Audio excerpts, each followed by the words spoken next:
Nakatitig lang si Wendy sa kalmadong agos ng ilog sa tulay. Maya-maya ay tumawag ang landlady ng apartment niya na si Aling Vina. "Hello, Aling Vina. Bakit ho?" Walang ganang sagot ni Wendy sa tawag nito.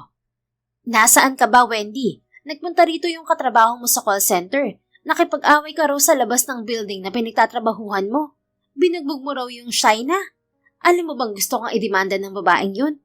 Pumunta pa rito sa bahay at hinahanap ka. Mabuti na lang at napakiusapan ko na wag ituloy ang kaso laban sa'yo. Sinabi ko na kamamatay lang ng tatay mo nung nakaraang linggo kaya hindi mo kontrolado ang emosyon mo." Natawa ng sarkastiko si Wendy at mas sumandal sa railing ng tulay. Sinabi rin ba niya kung bakit ko siya sinapa ka, Aling Vina? Abay, tinawag ba naman akong anak ng gangster? Kriminal daw ang papa ko. Sa 28 years ng buhay ko, wala akong ibang narinig mula sa ibang tao kung hindi ang mga salitang yan. Napapagod din ako. Saka patay na yung tao, hindi na para bastusin pa niya. Narinig niya ang pagbuntong hininga ni Aling Vina mula sa kabilang linya. "Wendy, kailangan mong intindihin ng mga tao sa paligid mo. Hindi ka pa ipinapanganak, labas-masok na sa kulungan ng papa mo. Hindi mo kaagad mababago ang tingin nila sa inyong mag-ama dahil lang sa namatay siya." "Alam ko naman ho yun, Aling Vina. Bata pa lang ako nangungupahan na kami sa'yo, kaya alam na alam mo tungkol sa amin ni Papa. Saka palaging wanted si Papa rito sa Pampanga. Pabalik-balik siya sa kulungan dahil sa pambubugbog at pagnanakaw. At itong huling kaso niya, malala talaga. Bigla na lang siyang nagbenta ng mga drugs. Hindi ko rin maintindihan si Papa kung bakit kailangan niyang gawin yun. Okay naman kami eh. Kahit umuupa lang kami sa apartment mo, at kahit iniwan na kami ni Mama noong bata pa lang ako, kinakaya naman namin. Pero paulit-ulit pa rin siyang gumagawa ng kasalanan. Pati ako nadadamay. Maaga tuloy siyang kinuha sa akin. Kung bakit ba naman kasi kailangan pa niyang barilin ng sarili niya noong mahuli siya ng mga pulis. Halatang ayaw niyang makulong ulit kasi alam niyang hindi na siya makakalabas." "Hay naku, Wendy. Pakawalan mo na yan. Alam kong kahit gagawan tatay mo, mahal mo pa rin yun. Pero wala na siya. Ikaw na lang ang mag-isa sa buhay. Paano ka makakabangon kung kababalik mo lamang sa trabaho kagabi inanapa ka na ng katrabaho mo? Sana naman ingatan mo yung trabaho mo. Mabuti nga't nakapagtrabaho ka sa call center kahit high school lang ang natapos mo. Sinabi ko na sa'yo, Aling Vina, siya ang may kasalanan kung bakit ko nagawa yun sa kanya. Kung idedemanda niya ako, edi go. Hindi ako natatakot sa kanya. Sige na po, ibababa ko na to." "Teka, nasan ka ba kasi? Umuwi ka na nga. 6:00 na ng umaga, wala ka pang tulog." "Ayoko pong umuwi." Pinatay na ni Wendy ang tawag bago pa muling magsalita si Aling Vina. Kahit paano, alam niyang may concern sa kanya ang landlady niya. Noong bata pa siya, ito ang laging tumitingin sa kanya kapag wala ang papa niya. Madalas din niya itong utangan ng pangpiyansa ng kanyang ama. Kaya malaki ang utang na loob niya sa ginang kahit na lagi siya nitong tinatalakan. Nagtrabaho siya ng maaga para hindi na gumawa ng masama ang papa niya. Pero hindi pa rin talaga ito tumigil hanggang mamatay. Bumuntong hininga siya at muling tinitigan ng ilog na nasa baba niya. Maya-maya ay hindi niya namalayang tumutulo na pala ang kanyang mga luha. "Heist, iiyak ka na naman, Wendy. Akala ko ba sanay ka na sa ganito? Iiyakan mo talaga yung taong ganun ang tingin sa'yo. Ano naman kung anak ka ng gangster? Hindi naman ibig sabihin nun ganun ka rin. Masyado lang maraming judgmental sa mundo." Bumuntong hininga siya at nilahad ang mga braso at dinama ang malamig na simoy ng hangin. Hindi pa siya nakontento at tumapak pa siya sa unang baitang ng railing. Ngunit maya-maya lang ay nagulat siya nang may humatak sa kanya pababa at nasubsob siya sa isang matigas na dibdib. "Ay, buisit!" Pag-angat niya ng tingin ay bumungad sa kanya ang nakasimangot na mukha ng isang gwapong lalaki. Kaagad siyang napaatras at sinamaan ito ng tingin. "Sira ulo ka ba? Bakit mo ko biglang hinila? Halos mabali ang braso ko sa'yo ah." Gigil na asik niya sa lalaki. "Ikaw ang sira ulo. Ano sa tingin mo ginagawa mo? Magpapakamatay ka ba?" "Anong sinasabi mo? Nakatambay lang ako dito. Wala akong balak tumalon." "Well, I don't believe you. Nakatapa ka na kanina sa railing. Mukha kang tatalon." "Hindi nga ako tatalon. Nagmo-moment lang ako dito tapos epal ka." "What? Ako pa ngayon ang epal? Sorry naman kung inakala kong tatalon ka at nagkaroon ako ng pakialam."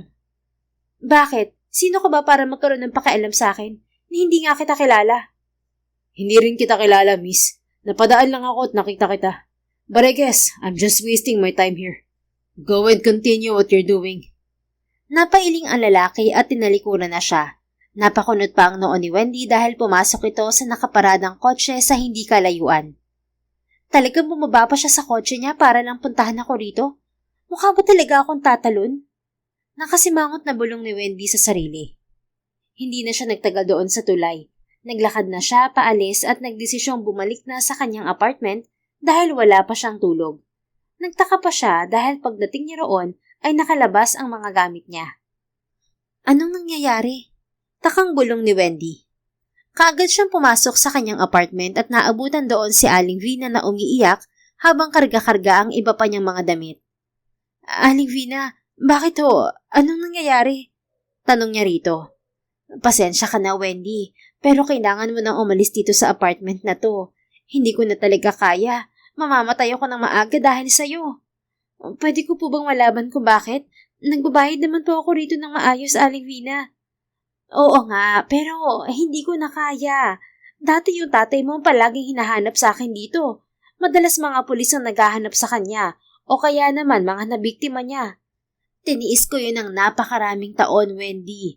Akala ko nga na ngayong patay na ang tatay mo ay wala nang mangyayaring ganon. Pero hindi. Katulad ka rin ng tatay mo.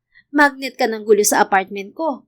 Yung sumugod na babae kagabi, yung Shaina, napalampas ko pa yun. Pero kani-kanina lang sumugod yung boyfriend ng Shaina na yun at hinahanap ka. Ang sabi ko wala ka pero ayaw maniwala sa akin. Tapos alam mo ang ginawa sa akin? Sinikmuraan ako at tinadyakan. Aling Vina, wag ka na magsalita. Ayoko nang maawa sa iyo, Wendy. Kailangan ko ring isipin ang kapakanan ko. Palagi na lang akong umiintindi sa inyong mag-ama pero sadyang lapitin talaga kayo ng gulo. Maghanap ka na ng iba mong titirahan. Napalunok si Wendy at nagbaba ng tingin. Imbis na magalit sa mga sinabi ni Aling Vina, ay mas naiintindihan niya kung saan ito nanggagaling. Maraming taon na itong umiintindi sa kanya at sa tatay niya. Maya-maya ay napatango-tango si Wendy. Sige po, Aling Vina. Aalis na po ako. Kukunin ko muna po ang mga damit ko. Babalikan ko na lang po ang mga gamit ko na hindi ko madadala ngayon. Bibigyan kita ng isang araw, Wendy. Bukas na bukas, kapag hindi mo binalikan ng mga natitirang gamit mo rito, itatapon ko na sa labas ang mga yan. Tumango na lang siya bilang sagot at pinulot na ang kanyang mga damit sa paanan niya at ang mga nagkalat sa labas. Kumuha siya ng backpack at isiniksik ang kanyang mga damit doon. Hindi po kasya sa bag ko ang lahat ng damit ko. Maghahanap lang po ako ng ibang apartment tapos babalikan ko na lang po lahat. Sige, umalis ka na. Wika nito habang nakaiwas ng tingin. Pasensya ka na po, Aling Vina. Pwede mo pong kasuhan yung boyfriend ni Shaina dahil sa ginawa sa'yo. Ayaw ka na ng gulo, Wendy. Makakalabas pa rin naman yun kahit ipakulong ko. Tapos ako babalikan niya at sasaktan ulit. Ang pinakasolusyon ng dito ay umalis ka na at huwag ka nang babalik. Napangiti ng mapait si Wendy. Naintindihan ko ho, Aling Vina. Sige ho, aalis na ako. Nakayo kong umalis na siya roon. Mabigat ang kanyang dibdib at pilit pinipigilan ang sarili na umiyak. Muli siyang napadaan sa tulay kung saan siya tumambay kanina. Huminto siya roon upang titigan ang pagsikat ng araw. Ngunit maya-maya lamang ay may humawak sa kanyang balikat. Kunot noong nilingon niya ito. Sino ka ba? Iritadong tanong niya sa isang lalaking hindi pamilyar sa kanya. Matangkad ito at maraming piercing sa tenga at maging sa ilong nito. Nakasuot ito ng itim na t-shirt at rugged pants. Nahanap din kitang lintik ka. Ano, napalayas ka na ng landini mo? Dapat lang. Kung ayaw niya sikmuraan at tadyakan ko siya ulit. Nakangising sabi nito. Ikaw ang boyfriend ni Shaina? Yun na nakikay Aling Vina? Ngumisi lamang ito at mariin siyang hinawakan sa damit upang hatakin. Tama. Ako nga pala si Jared. Pero hanep sa picture lang kita nakita pero hindi ko alam na ganito ka pala kaganda sa personal. Makinis ka. Maganda ang katawan at mukha. Kaya lang hindi ko pwedeng palampasin ang ginawa mo sa syota ko. Wala akong oras sa'yo at lalo na sa jowa mong si Shaina. Itinulak niya ito at aalis na sana siya pero hinatak siya nito sa braso. Bumaon ang kuko nito sa kanyang balat kaya napangiwi siya sa sakit. Bitiwan mo ko. Mariing utos niya. Gusto ko lang sabihin sa'yo na anak din ako ng gangster katulad mo. Oo, kilala kita at ang tatay mo dahil sikat siyang kriminal dito sa Pampanga. Pero hindi isang katulad mong mananakit sa syota ko. Naintindihan mo? Pwes, pagsabihin mo yung syota mong mukhang bakulaw na itiko ang bibig niya para hindi ko siya nasasapak. Tumawa lang ito ng sarkastiko. Anak ka nga talaga ng gangster. Wala kang kinatatakutan kahit kaharap mo na ako.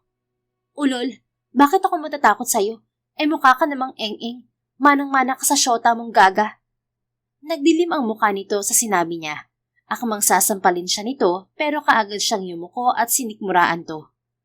Ah! Buisit kang babae ka! Inis na sigaw nito habang hawak ang sikmura at namimilipit. Nakangising humakbang na siya paalis, ngunit sinalubong siya ng isa pang lalaki na payat ngunit matangkad. Hindi niya ito kilala pero batid niyang kasama ito ng boyfriend ni Shaina. Saan ka pupunta, miss? Ang angas mo ah! Nakangising tanong nito habang nakaharang sa kanyang daraanan. Pwede ba umalis ka sa daraanan ko? Marami akong iniisip ngayon at wala akong oras sa inyo. Inirapan niya ito at aalis na sana. Ngunit hinatak siya ni Jared mula sa likod at malakas siyang sinampal sa muka. Nakaramdam siya ng matinding pagkahilo at hindi pa man siya nakakabawi ay sinipa na siya sa tiyan ng kasama nito. Dahilan upang bumagsak siya sa lupa habang namimilipit sa sakit. Ron, wag mong tatamaan ng muka. Sayang, maganda pa naman. Tama na yung nasampal ko siya. Tumatawang ani Jared sa kasama nito. Mga hayop kayo. Sinubukan niyang bumangon ngunit muli siyang sinipa ni Jared sa tagiliran. Ano? Matapang ka, di ba? Anak ka ng gangster kaya ipakita mo yung tapang mo, babae. Bumangon ka. Namimilipit man sa sakit ay nagawa niyang bigyan ng matalim na tingin si Jared. Matapang ka lang kasi may kasama ka. Nakalimutan mo na bang sinikmuraan kita kanina at namilipit ka sa sakit? Nakangising pang-iinsulto niya rito. Dumilim ang mukha ni Jared. Akmang sisipain siya nitong muli ngunit biglang may humatak dito palayo at sinuntok ito. Lintik, sino ka ba? Asik ni Jared habang nakasubsob sa riling ng tulay at hawak ang dumudugong labi. Naningkit ang mga mata ni Wendy habang pilit kinikilala ang lalaking sumuntok dito. Naalala niyang yun ang lalaking nag-akala na tatalon siya kanina sa tulay. Bakit nandito tong lalaki na to? Ani Wendy sa isip. Dahan-dahan siyang bumangon at tumayo habang pinapanood ang lalaki. Ikaw, gusto mo rin makatikim? Hamon nito sa lalaking kasama ni Jared. Umiling ito at mabilis na tumakbo palayo.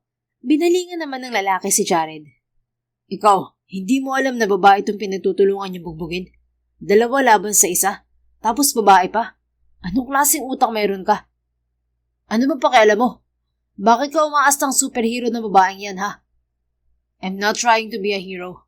Talagang mainit lang ang dugo ko sa mga katulad mo. Pagkatapos sabihin yon ay sinikmuraan nito si Jared. Aw! Bakit mo gustong-gusto niyo akong sinisikmuraan? Reklamo nito habang namimilipit sa sakit. Listen to me, dimwit. Don't ever show your face here. O kahit kay Wendy Almazan. Naiintindihan mo ba ako? Bakit naman kita susundin? Kasi kapag hindi ka sumunod, baka sa kulungan na ang bagsak mo. Pero sige na nga, since makulit ka at masyado kang mayabang, ipapadampot na lang kita sa mga pulis. Maangas ka, di ba? Tignan natin ngayon ang angas mo. Hindi mo pwedeng gawin yun. Kakalaya ko lang sa kulungan. Then kailangan mo nang bumalik. And this time, hindi ka na makakalabas ulit. Tatakbo sana si Jared, pero hinabulot ito ng lalaki sa batok at baliwalang pinigilan. Para itong asong kakawag-kawag. Mahaba ang braso ng lalaki at tuwid na nakahawak sa batok ni Jared, kaya hindi ito makadikit kahit sinusubukan itong humarap sa lalaki at gumanti. Habang nagpupumigla si Jared para makawala, may pinindot ang lalaki sa cellphone at may kinausap. Batid ni Wendy na pulis ang tinawagan nito. At makalipas nga lamang ang ilang minuto ay dumating na ang isang patrol car upang hulihin si Jared. Pabalibag na binitiwan ng lalaki ang batok ni Jared kaya natumba ito sa semento. Get him, and make sure na hindi na siya makakalabas ng kulungan. Maotoridad na sabi ng lalaki sa mga pulis na agad tumalima. Naghintay si Wendy na matapos ang lalaki sa pakikipag-usap sa mga pulis hanggang sa umalis na ang patrol car. Bumaling sa kanya ang lalaki at saka lumapit. Are you okay? Tanong nito sa kanya. Ikaw yung lalaki kanina na nag-akalang tatalon ako ng tulay, di ba? Yes, ako nga yun. Sino ka? Bakit mo nabanggit ang buong pangalan ko kanina? I'm Rosen Rodriguez. Bakit mo ako kilala? Before anything else, Pwede bang sumama ka sa akin sa loob ng kotse? Don't worry, I'm not a bad person. Tinulungan pa nga kita kanina, di ba? Bakit naman ako sasama sa kotse mo? Because you look like you need help. Naabutan kitang pinagtutulungan ng dalawang lalaki. Dumudugo din yung gilid ng labi mo. Oh. Hindi mo pa sinasagot ang tanong ko, mister. Bakit mo ako kilala? Hindi ko sasabihin sa'yo hanggat hindi ko sumasama sa akin sa kotse ko. Seryoso ka ba? Paano kapag pumasok ako sa kotse mo tapos kung saan mo ako dalhin? Wala akong tiwala sa'yo. Niligtas ka na nga, di ba? Sino bang may sabi na iligtas mo ako? Kayang-kaya ko naman ng mga yon. Yeah, right. Napairap ito at napabuntong hininga. Fine. Kilala ko ang ama mo, si Wilson Almazan. Kumunot ang noo ni Wendy. Bakit mo siya kilala?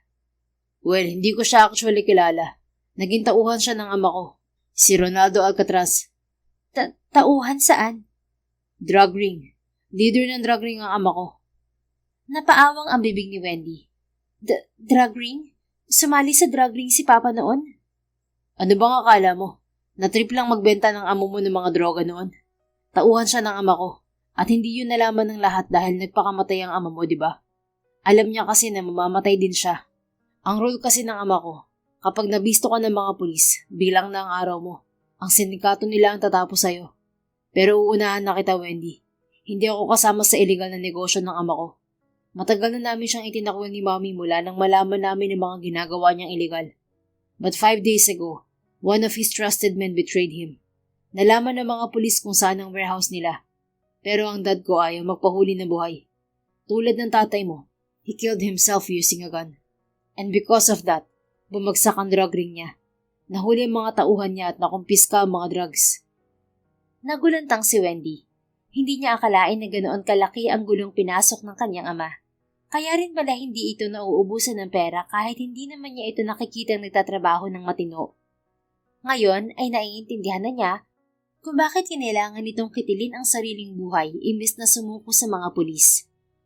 Nakakatawa ka, alam mo ba yon? Maya-maya ay wika ni Wendy. Bakit naman?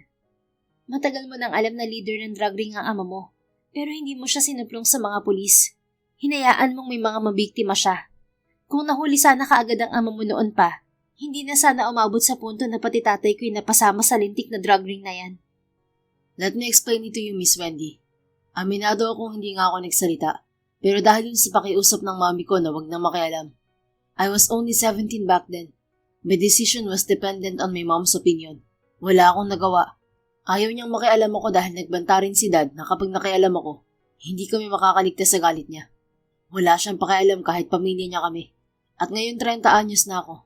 Pinagsisisihan ko kung bakit hindi ako nagsalita sa kabila ng pananakot niya noon. Madami ng buhay ang nasira. Buhay ng mga kabataan na binibentahan ng drugs. Pati mga naging tauhan niya na nasilaw lang sa pera. At kasama na rin ng tatay mo. Kaya magmula kahapon, nag-umpisa akong hanapin ng pamilya ng mga nabiktima at naging tauhan ni dad. Nagdesisyon akong tulungan sila. Ikaw, kaya nga binalikan kita rito kasi nang i-check ko ang pangalawang batch ng mga documents na pinadala ng private investigator ko. Nakita ko ang litrato mo. Isa ka sa pamilya ng mga naging tauhan ni dad. So ginagawa mo to dahil sa guilt mo? Para ano? Para maalis sa utak mo na may kasalanan ka rin kung bakit umabot sa ganito ang lahat? Maybe you're right. But you can't make me regret my decision back then. I was protecting my mother and also myself. Hindi biro ang pagbabanta noon ni dad. Wala siyang sinisino. Kaya sana maintindihan mo yun. Tumulo ang mga luha ni Wendy habang napapailing. Alam mo bang si Papa na lang ang pamilyang meron ako? Noon kahit pabalik-balik siya sa kulungan, dahil sa pagnanakaw at pambubugbog, okay lang sa akin. At least nakikita ko siya at nakakasama. Pero dahil sa lecheng drug ring na yan, tuluyan siyang nawala. Naiwan ako mag-isa. Mas kaya kong tiisin na tawagin akong anak ng gangster o kung ano-ano pang masasakit na salita. Pero mas hindi ko kaya na maiwan mag-isa. Kahit gago ang tatay ko, mahal niya ako at hindi sinaktan kailanman. Pero ano bang magagawa ko? Wala na siya. At pati buhay ko sirang-sira na ngayon. I'm willing to help you, Wendy. Ano bang tulong ang magagawa mo, ha? Mababago mo ba ang tingin sa akin ng maraming tao? Maibabalik mo ba ang buhay ng papa ko? Hindi naman, di ba? Kaya anong tulong ang kaya mong gawin sa akin? It's not too late. Pinunasan ni Wendy ang kanyang mga luha at matalim na tinitigan si Rosen. Hindi ko kailangan ng tulong mo. Tinalikuran na niya ang lalaki, ngunit napatigil siya nang maramdaman ang pananakit ng bandang itaas ng kanyang tiyan, sa mismong kanan na parte. Naalala niyang doon pala siya pinagsisipa ni Jared kanina. Are you okay, Wendy? Huwag mo ako lapitan. Kaya ko ang sarili ko. Mukhang hindi mo kaya. Let's go. Dadalhin kita sa ospital. Sabing kaya ko, di ba? Huwag kang lumapit sa akin. Ngunit muli siyang napangiwi nang maramdaman ulit ang pananakit niyon. Napaluhod siya sa lupa at napahiyaw sa sakit. Hey, I told you, dadalhin na kita sa ospital. Hindi nakaangal si Wendy nang buhatin siya ni Rosen papasok sa kotse nito. Labis na pananakit na kasi ang nararamdaman niya ngayon. Dinala siya nito sa pinakamalapit na ospital. Pagkatapos ng test sa kanya ay sinabi ng doktor na may bruised liver siya at grade 1 injury yon. Ngayon ay nasa loob siya ng hospital room at nakatayo sa dulo ng higaan niya si Rosen habang nakahalukip-kip ito. Narinig mo ang sinabi ng Dr. Wendy. Kailangan mo magpahinga ng mabuti para bumalik ang lakas mo. Bawal ka munang kumilos. It could have been much worse kung napalakas pa ng konti ang pagsipa sa tiyan mo ng lalaking yun. It could have been a severe or even a fatal injury. Napaiwas ng tingin si Wendy. Bakit kasi hindi na lang ako natuluyan nang matapos na sana tong paghihirap ko? Stop saying that. Sinabi ko naman sa'yo tutulungan kita, di ba? Hindi ba sabi ko ayoko? Wala kang responsibilidad sa akin. Hindi kita kaano-ano. Hindi na ako minor na kailangan pa ng guardian. 28 na ako. Sino ba nagsabi sa'yo na guardian mo ko? Nandito ako ngayon kasi kailangan mo ng tulong. Nalaman kong pinilayas ka na sa apartment mo. Oh, by the way, kinuha ko na yung mga gamit mo ron sa apartment. Kaunti na lang naman yun. Tungkol naman kay Jared, huwag ka mag-alala. Hindi na siya makakalabas ng kulungan. Pati yung kasama niyang nambugbog sa'yo, nahuli na rin. Dapat ba akong matuwa? You should. At least nakakulong na yung may gawa sa'yo niyan. Ano namang silbi nun? Miserable pa rin naman ang buhay ko. Well, I'm here to fix it. Hindi ako parang sirang cellphone na kailangang ayusin ng ganun-ganun lang, Rosen. Hindi na maaayos ang buhay ko. Wala ka nang maaayos sa akin kaya tigilan mo na to. Hindi talaga magiging maayos ang buhay mo dahil ikaw mismo ang ayaw. Subukan mo kayang tanggapin ng tulong ko. Saka mo malalaman na masarap pa ni mabuhay sa mundo. Hindi nakasagot si Wendy at napatitig na lamang sa binata. Doon lang niya napansin ang gwapo nitong muka. Matangkad din ito at maganda ang tindig na tila isa itong modelo. Bakas ang pagiging makisig nito sa suot na itim na dress shirt at maong pants. Ayoko pa rin. Go on. Magmatigas ka lang, Wendy. Wala ka naman choice eh. You'll be staying here for observation. Bukas pag-uusapan natin kung saan ka muna tutuloy habang nagpapagaling ka. And by the way, kinausap ko na yung boss mo sa trabaho sa call center. Magkakilala kami kaya nung sinabi ko sa kanyang kailangan mo nang mag-resign dahil mahaba-habang pahinga ang kailangan mo, pumayag naman siya kaagad. Alam ko naman na hindi mo gugustuhin na bumalik doon dahil toxic ang mga kasama mo. Kaya ka nga nandyan sa sitwasyon na yan dahil pinatulan mo yung nabubuli sa'yo. Tama ako, di ba? Ano? Talaga nagdesisyon ka na para sa akin? Bakit? Mali ba ang sinabi ko na ayaw mo nang bumalik sa trabaho mo na yon? Oo, gusto ko na rin talagang umalis doon. Pero pinangunahan mo ko. Hindi sa ganun. Wala namang ibang gagawa nun para sa'yo. Tinulungan pa nga kita eh. Napaismid siya.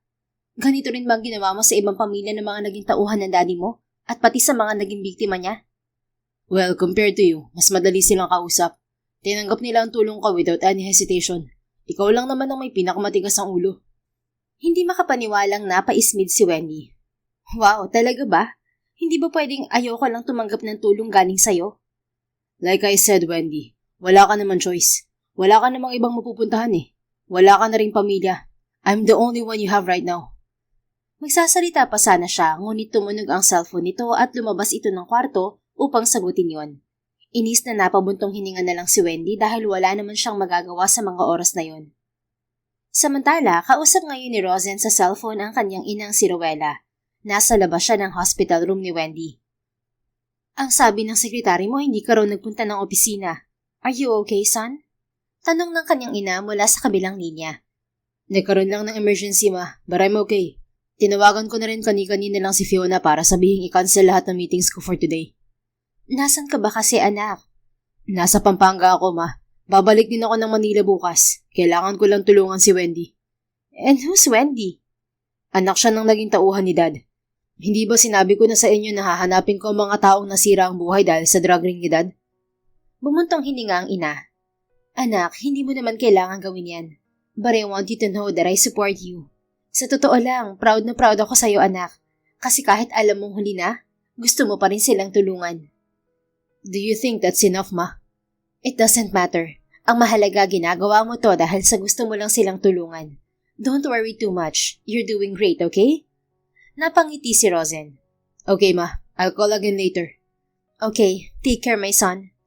Pinatay na ni Rosen ang tawag at muling pumasok sa hospital room ni Wendy. Kakausapin sana niya ito, ngunit natutulog na ito. Hindi niya naiwasan na mapatitig sa maamo nitong muka. Bakas ang sugat sa gilid ng labi nito. You look peaceful when you sleep. Kapag gising ka, puro sakit ang nakikita ko sa mga mata mo. Aniya sa kanyang isip. Ibinili niya sa kakilala niyang nurse si Wendy at pumunta siya sa Bulacan upang asikasuhin ang tutuluyan ni Wendy. Pagdating doon ay kinausap niya ang dati niyang sekretarya na si Dara. Mataba ito ngunit maputi at masiyahin ng muka. Nasa 35 years old pa lang ito. Anong sabi mo, Sir Rosen? Dito mo patitirahin yung anak ng dating tauhan ng daddy mo? Yes, Dara. I know she's gonna be fine here. Malaki tong bahay mo. Ikaw lang at ang kapatid mong si Paco ang nakatira dito. Ayoko naman na ibukod siya ng tirahan. Gusto ko yung may makakasama siyang madaldal katulad mo. Malungkot ang buhay niya, kaya hindi dapat siya mag-isa. Ayos nang ba sa'yo na dito siya tumira habang nagpapagaling? Aba oo naman, Sir Rosen. Kayo naman, para namang hindi kayo ang bumili ng bahay na to. Siyempre pwedeng-pwede po. Huwag ka mag-alala, sir. Hindi namin siya gagawing alila rito. Salamat, Dara. Walang anuman, sir. Kung hindi dahil sa'yo, hindi kami magkakaroon ng sariling bahay. Tinulungan mo kami nang masunog ang bahay namin sa Tondo. Tapos tinulungan mo pa ako makapagpatayo ng karinderya dito lang din sa tapat ng bahay na binigay mo. Dahil mas magandang magkaroon ka ng sarili mong karinderya, Dara. Hindi ka bagay maging sekretary ko dahil sakitin ka. Palagi ka tuloy absent. Humalakhak si Dara na may kasamang pagpalakpak. Hindi lang talaga ako hiyang sa pagiging sekretary mo, sir. Pero nakakamiss din pumasok sa kumpanya mo, Sir Rosen. Araw-araw ko pang ibinigyayabang na sekretary ako ng CEO ng isa sa pinakamalaking construction company dito sa Pilipinas. Ang Rodriguez Construction Company. Kaya lang, mas bagay talaga sa akin na magluto sa karinderya. Tingnan mo naman, sir, mas naging maayos ang buhay ko dahil na rin sa tulong mo. Ngumiti lamang siya rito. Kapag sumagot pa siya, baka hindi matapos ang usapan nila dahil makwento talaga ito. Pinahanda na niya ang magiging kwarto ni Wendy sa itaas at dinala rin doon ang lahat ng mga gamit ng dalaga. 2-story kasi ang bahay at ginawang karinderya ang ibabang parte. Nasa taas naman ng 3 kwarto. Kinabukasan ng gabi ay na-clear na sa ospital si Wendy kaya pinayagan na itong makalabas. Ayaw sumama sa kanya ng dalaga noong una, ngunit wala naman itong nagawa. Get inside the car, Wendy. Utos niya sa dalaga. Nasa parking lot sila ng ospital at pinagbuksan niya ng pinto si Wendy sa shotgun seat ngunit hindi ito kumilos. Wendy, I said get inside the car now. Ano pang hinihintay mo? Untag niya rito. Saan mo ba ako dadalhin? Sa Bulacan. Pumasok ka na kung ayaw mong buhatin pa kita. At wag na wag mong sasabihin na kaya mo ang sarili mo, Wendy. Nakalabas ka man ng ospital ngayon, hindi ka pa rin tuluyang magaling. Kailangan mo pa rin magpahinga. Hindi makakatulong ang pagmamatigas mo. For once, isipin mo naman ang kalagayan mo. Sinamaan siya nito ng tingin at walang pasabi na pumasok na sa shotgun seat. Napailing na lang si Rosen at umikot na patungong driver's seat at pinaandar na yon. Anong balak mo sa akin? Tanong sa kanya ni Wendy maya-maya.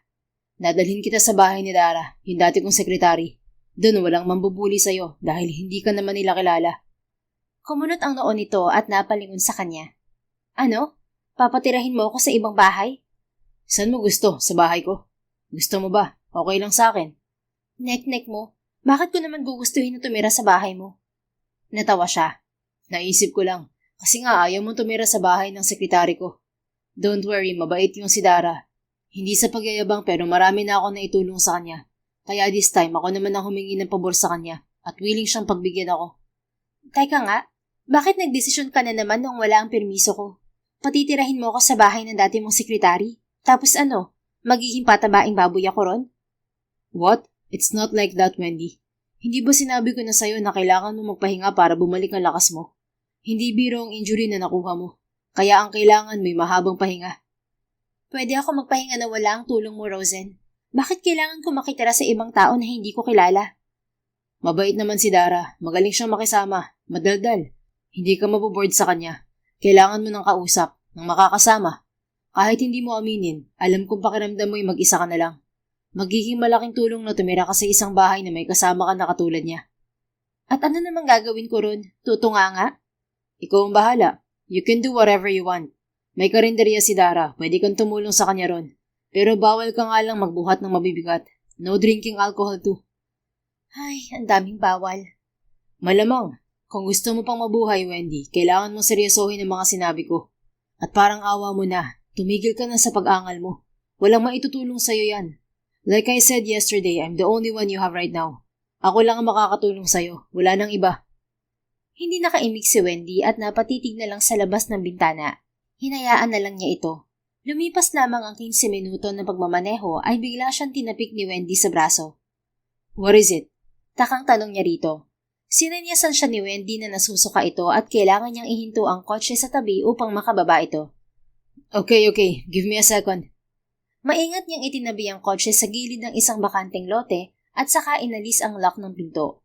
Dali-daling bumaba si Wendy at nagtungo sa isang malaking puno upang doon sumuka. Hey, are you okay? Tanong ni Rosen sa dalaga nang bumaba siya at sinundan ito. Huwag ka lumapit, Rosen. Diyan ka lang. Anito at muling sumuka. I didn't know na may motion sickness ka. Here, take this. Inabot niya rito ang dalang bottled water. Kinuha naman yun ng dalaga at uminom. Ilang segundo bago ito lumingon sa kanya habang pinupunasan ng bibig. Hindi talaga ako sanay sumakay sa may aircon na sasakyan. Wika nito. It's okay, Wendy. It's normal. Hindi ka sanay sumakay sa kotse. Huwag kang mahiya sa akin. Hindi ako nahihiya sa'yo. Natawa siya ng kaunti. Wow, okay. Hindi sumagot si Wendy at napatitig lamang sa bakanteng lote. Naroon ang isang malaking puno ng mangga at napapalibutan ng mga lumilipad na alitaptap. Wow, mga alitaptap. Manghang wika ng dalaga. What's with alitaptap? Ngayon ka lang ba nakakita ng mga ganyan? Hindi siya nito sinagot at patakbong lumapit sa puno. Sinundan niya ito hanggang sa mapahinto sa tapat mismo ng puno ng mangga. Sumilay ang maliit na ngiti sa mga labi ni Rosen habang pinagmamasdan si Wendy. Hinuli nito ang isang alitaptap at ikinulong yun sa palad nito. Sana maging maayos ang lahat. Ayoko nang maging malungkot. Sana dumating ang araw na maging masaya ulit ako. Mahinang wika ng dalaga na tila kausap ang alitaptap. Natigilan si Rosen sa hiling na yun ni Wendy. Batid niya noong una pa lamang na may mabigat itong dinadala at tila nais niyang pagaanin ang loob nito. I'm sure matutupad ang hiling mo na yan, Wendy. Maybe not now, pero alam ko makakabangon ka rin.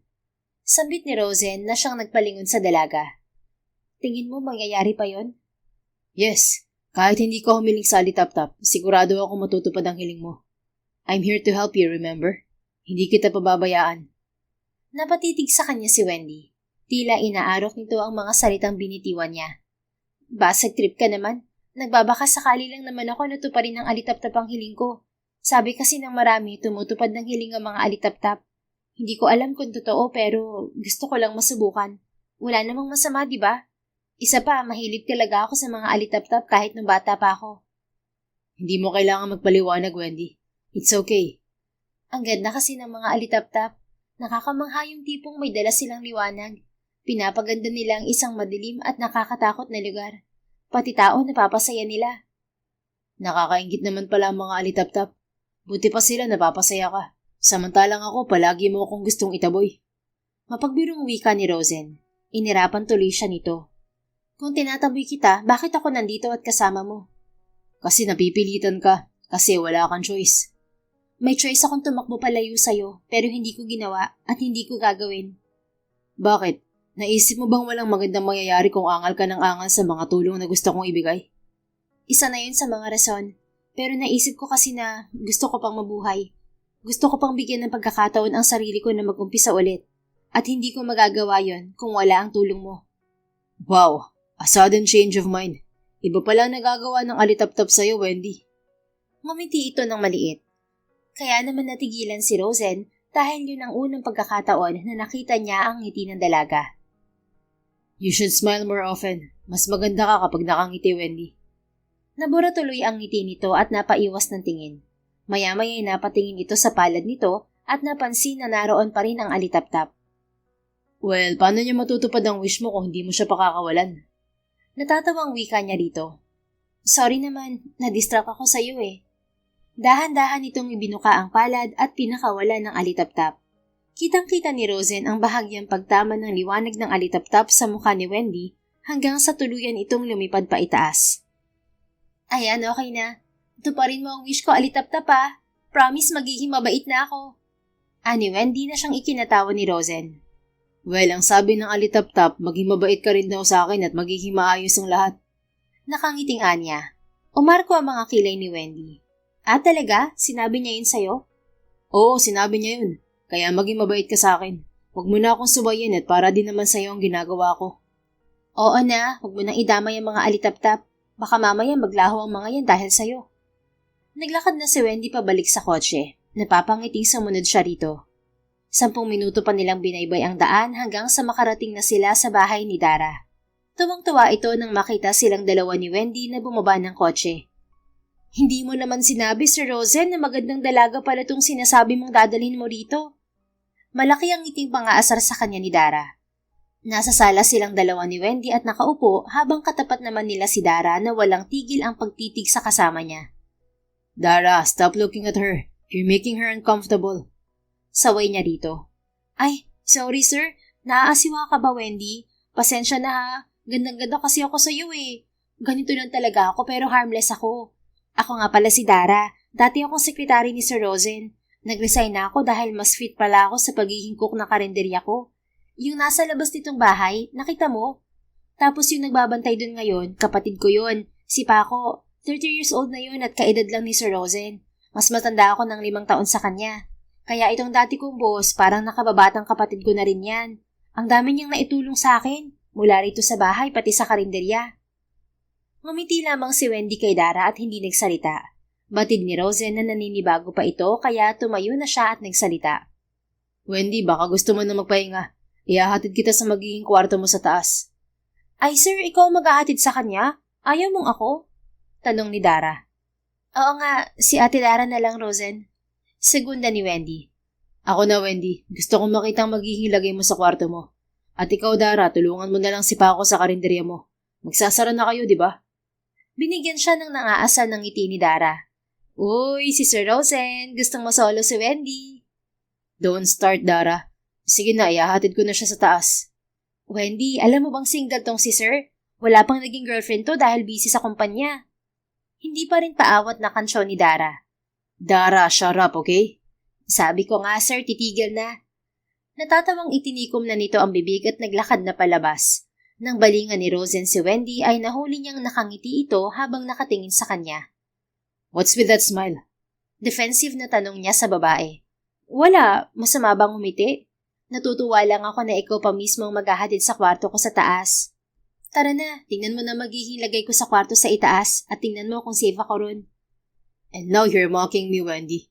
Gusto ko lang namang ihatid ka. Hindi naman ako papasok sa kwarto mo, no? Okay, wala naman akong ibang sinasabi ah. Sinasabayan mo pa talaga sa pang-aasar si Dara. Huwag ka masyadong defensive, Rosen. Sige ka, baka mamaya masanay ako sa pagiging clingy mo. Ako? Clingy? Paano mo naman nasabi? Pati kasi sa magiging kwarto ko gusto mo kong ihatid eh. Hindi mo ba narinig ang sinabi ko kanina, Wendy? Gusto ko lang makita ang magiging lagay mo sa kwarto. Okay, tara na sa taas bago ko pa isipin na gusto mo lang talaga akong masolo. Natawa si Rosen at humalokip-kip. Wow, nasasanay ka na yata ngayon sa pang-aasar mo sa akin ah. I kind of like it. Mas gusto ko yan kaysa maging malungkot ka, Wendy. But let me just remind you, kapag palagi akong inaasar sa isang bagay, nagiging totoo yun. Napatitig sa kanya ang dalaga. Tinitingnan kung nagbibiro ba siya o hindi. Ngunit nanatiling seryoso ang mukha ni Rosen upang iparating dito na seryoso siya sa kanyang sinabi. Tara na sa taas. Pagod ako sa biyahe. Medyo nahihilo pa nga ako. Nauna na itong maglakad at natawa na lamang si Rosen. Sumunod siya rito at sinabayan ito sa paglalakad.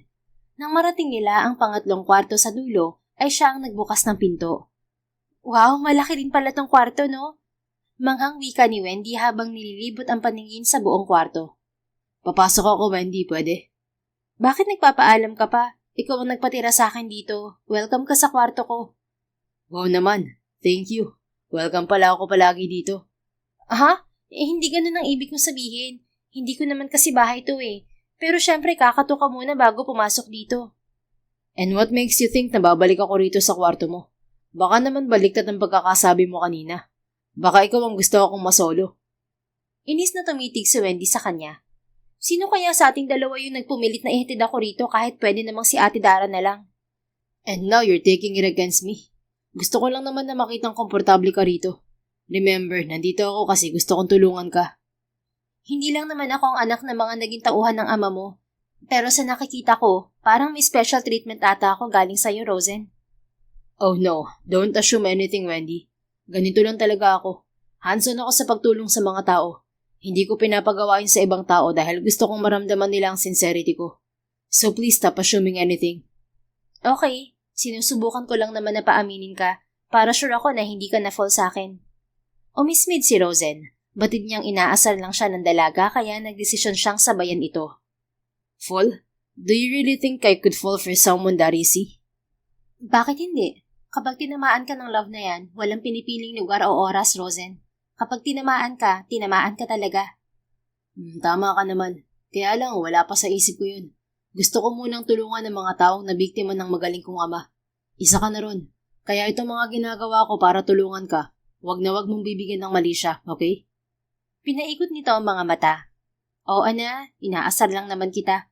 Wala akong balak mag-assume na magugustuhan mo ako, no? Sa yaman mo na yan, siguradong ka-level mo lang ang magugustuhan mo. Dinig ko may-ari ka raw ng malaking construction company sa Manila. Sa level ko na to, mas better na magkagusto ako sa mga katulad ni Paco. Yung kapatid ni Ate Dara. Pogi rin yun, matangkad. Mukha pang masipag. Malay mo, magka-developan kami nun. Kaya kung magkakagusto lang din ako, dun na sa katulad niya. Yung kaya kong abutin. Napasimangot si Rosen. So, mas gusto mo si Paco kaysa sa akin? Hindi sa ganon. Example lang yun. Ay nako, sa dami ng sinabi ko, yung talagang tumatak sa'yo. Let me just remind you again, Wendy. Hindi kita pinatira dito para makipag-developan kay Paco. Nandito ka para mag-umpisa ulit. Naintindihan mo? Oo na, example nga lang yung sinabi ko tungkol kay Paco. Pero yung sinabi kong pogi at masipag siya, totoo yun. Naningkit ang mga mata ni Rosen. Habang tumatagal ay mas hindi niya nagugustuhan ang mga sinasabi ni Wendy. Oh, bakit ganyan ka makatingin, Rosen? Wala. Nairita lang ako bigla. Sige na, aalis na ako. Mukhang okay ka naman dito. Don't forget what I told you. Bawal kang magbuhat ng mabibigat. Bawal kang kumain ng mga pagkain na masyadong matataba. Pati pag-inom ng alak, bawal. Yung gamot mo, wag mong kalilimutang inumin. At wag ka na makikipag-away, okay? Oo na, memorize ko na yan sa paulit-ulit mong pagsabi kanina sa kotse. Sige na at magbibihis na ako para makapagpahinga na. Fine. Nga pala, magiging busy ako sa mga susunod na araw at linggo. Sunod-sunod ang mga business meetings ko at may importante rin akong ginagawa sa opisina. If ever, tawagan mo ako kapag may nangyaring hindi maganda. Nakasave na sa phone mo yung number ko, di ba? Oo, nilagyan ko na ng pangalan. Ano nilagay mo? Unggoy. Unggoy? Talaga ba, Wendy? Mukha ba akong unggoy sa paningin mo? Hindi, mahilig lang ako magbigay ng nickname. Huwag kang magalit. Hindi ka naman mukhang unggoy eh. At saka ano namang masama sa unggoy? May pogi ngang unggoy eh. Napahawak na lang sa batok si Rosen at napabuntong hininga. Alright, hahayaan na kita sa trip mo. Sige lang, katulad ng sinabi ko kanina, mas gusto ko yung nang-aasar ka kaysa sa maging malungkot ka ulit. So paano? See you next time. Pupunta na lang ako rito kapag hindi na ako busy, okay? Bakit kasi kailangan mo pa akong puntahan? Hindi naman ako alagain. Kaya ko na ang sarili ko. Tutulong din ako kay Ate Dara sa karinderya niya para hindi nakakahiya sa kanya na palamunin lang ako rito.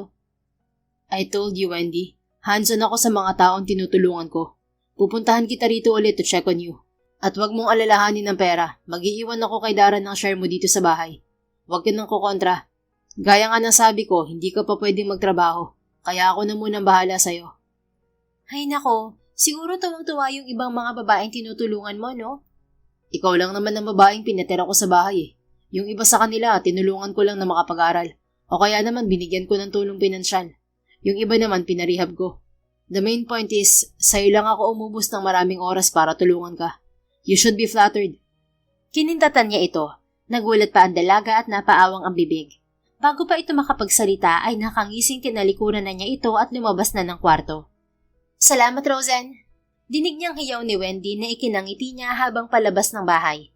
Bago tuluyang umalis ay iminilin muna niya ulit sa magkapatid ni Dara si Wendy. Nag-iwan din siya ng pera sa mga ito. Alam naman niyang hindi yun tatanggapin ni Wendy kaya kay Dara na lamang niya idinaan. Bumalik siya ng Manila ng gabi ding yon at masayang sinabi sa kanyang ina na may isang tao na naman siyang natulungan.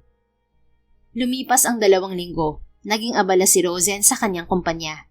Nagkaroon siya ng update mula kay Dara sa mga ginagawa ni Wendy. Kausap niya ang dating sekretarya sa telepono. Dara, anong balita? Maganda sir, masipag pala sa gawaing bahay si Wendy. Hindi siya mapakali, parang kiti-kiti. Pinipigilan ko naman na kumilos sa bahay pero sadyang mapilit. Kaya naman daw niya, hindi naman daw siya mabubuhat ng mabibigat. Hinayaan ko na lang sir. Pagkatapos naman niya maglinis, nakaupo na lang siya at tumutulong kay Paco na magbalat at maghiwa ng mga gulay na gagamitin sa pagluluto ng mga tindang ulam. Close na nga yung dalawa at nagbibiruan pa. Akala ko nga nung una, hindi namin makukuha ang loob niya. Pero kita mo naman sir, 2 linggo pa lang siya rito pero komportable na siya kaagad. Napaayos ng upo si Rosen sa kanyang swivel chair. Wait. Did I hear you right? Close na siya kay Paco? Oo sir, araw-araw ba namang magkasama? Palaging nagtatawanan yung 2 yun habang gumagawa ng trabaho. Sa nalaman ay hindi maipaliwanag ni Rosen ang inis na bumangon sa kanyang dibdib. Baka naman ligawan niya ni Paco, Dara. Hindi malabo sir, nasabi sa akin ni Paco na crush niya si Wendy eh. Malay mo diba, pareho naman silang single. Hindi pwede, Dara. Nandyan si Wendy para mag-umpisa ulit, hindi para magkaroon ng boyfriend. Tumawa si Dara sa kabilang linya. Ikaw naman, sir, ano namang masama kung magkaroon siya ng boyfriend? 28 na si Wendy. Hindi na siya bata. Alam na niya kung ano ginagawa niya. Ang gandang babae pa. Aba, botong-bota ako sa kanya bilang hipag. Lalong nainis si Rosen at napahigpit ang hawak sa cellphone. Bakit, Dara? Sinabi ba ni Wendy sa'yo na gusto niya si Paco? Hindi sir. Sabi lang niya sa akin, good friend lang daw ang tingin niya kay Paco. Oh, see? Teka sir, bakit parang bigla ka sumaya? Syempre, bawal nga kasi siyang magmahal. Hala si sir, parang tatay ni Wendy. Biro nito sabay halakhak. Shut up, Dara. Ano pang update mo tungkol sa kanya? Yun lang sir sa ngayon. Pero sir, sa pagkakaibigan naman nag-uumpisang lahat Pwede ngayon, friend lang ang tingin ni Wendy kay Paco. Pero baka sa mga susunod na araw at linggo, magkaroon na siya ng feelings. Maraming posibilidad, sir. Hindi pa rin paawat na sabi nito. Marahas na napabuntong hininga si Rosen. Muli naman niyang narinig ang pagtawa ni Dara. Kayo sir nakakahalata na ako. Na ano na naman, Dara? Para ko nagsiselos. Kanina okay pa naman ang mood mo Pero nung nabanggit ko yung tungkol kay Paco, nag-iba na ang timpla mo. Me? Magsiselos? Bakit ako magsiselos? Pansin ko lang naman. May gusto ka kay Wendy, sir? Nitong mga nakaraang araw, panay ang hingi mo ng update tungkol kay Wendy. Nakwento pa sa akin ni Wendy na panay ka raw tawag sa kanya kapag gabi para kamustahin siya. Anong masama kung kamustahin ko siya tuwing gabi? Parte yun ang pagtulong ko sa kanya. Bakit, sir? Tinatawagan mo rin ba yung ibang tinulungan mo tuwing gabi para kamustahin? Well, hindi. So, confirm. Kay Wendy ka lang ganyan.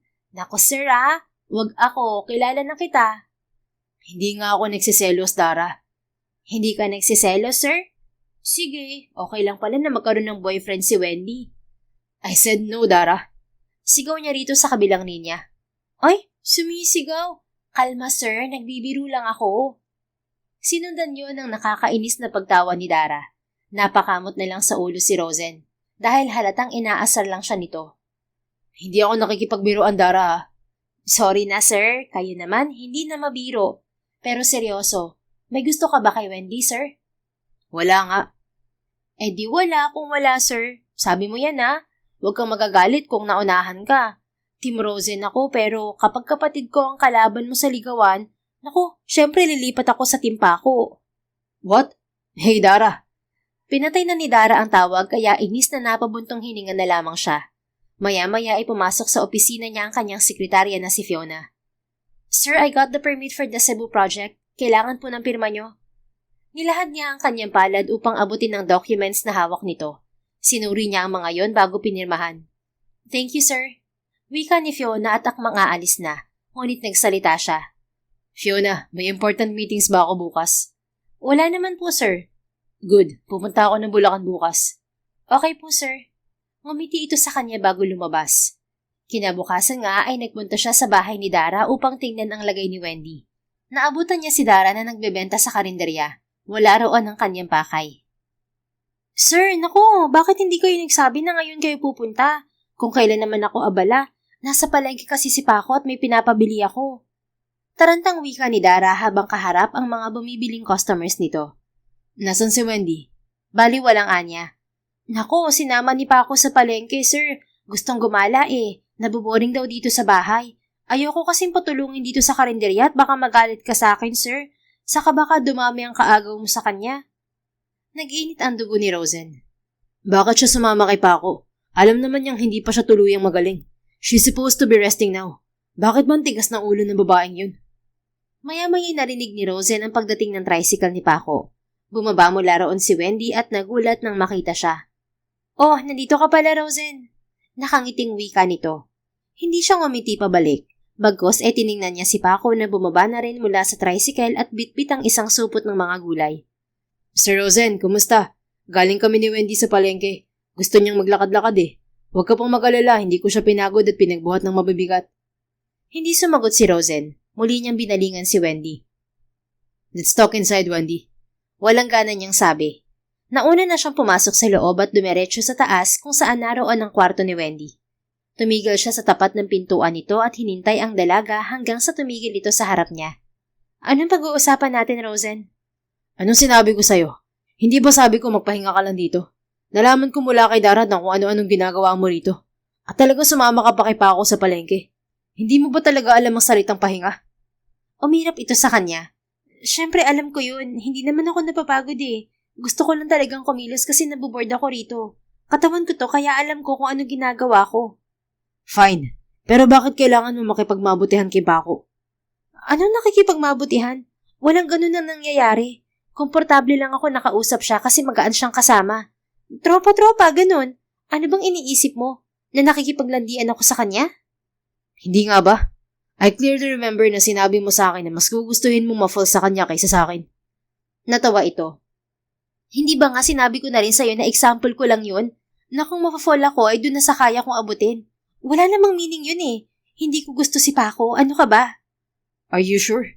Baka kasi nakakaabala na ako sa inyo. I came all the way here to check on you. Para lang maabutan ko na wala ka rito at sumama ka kay Paco. Teka nga, bakit ba parang galit ka? Hindi naman kami nagde-date ni Paco kung yan ang iniisip mo. Huwag ka na magselos. Nagsalubong ang mga kilay niya. Hindi sabi ako nagsiselos. Bakit ba pareho kayo ni Dara na ganyan ang sinasabi sa akin? So, inaasar ka na rin niya sa akin? Hindi naman mga aasar yun sa'yo kung wala siyang nahahalata.